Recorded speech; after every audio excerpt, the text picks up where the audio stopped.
Luyo sa insidente sa kamatay ug ubang krimen nga na-record sa mga presinto sa Jensan. Pasado ang grado nga gihatag ni Konsehal Richard Atindido sa General Santos City Police Office. Una siya, ako ang standard sa kriminalidad sa Jensan. Kung mangutana ta kung safe pa ba ang Jensan.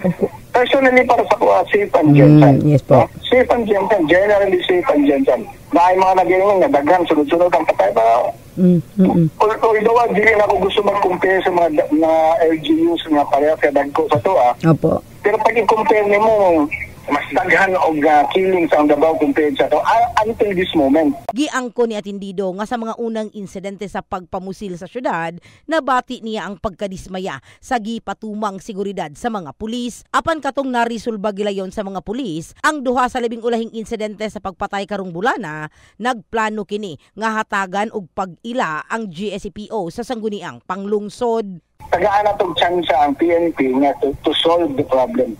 Now, the latest two killing, actually, they already considered it solved. No? Yes, sir. Actually, sa tinugang nagplano ko nga i-comment ang PNP sa pag-solve na immediate action nila nga na-solve nila dayan. Ang katong ulihing two killings. Yes, yes, sir. Opo. No? But then again, katong uban, na mga unsolved, pero kadaghanan, according sa PNP, it's a matter of time, nasa-solve nila ang problema.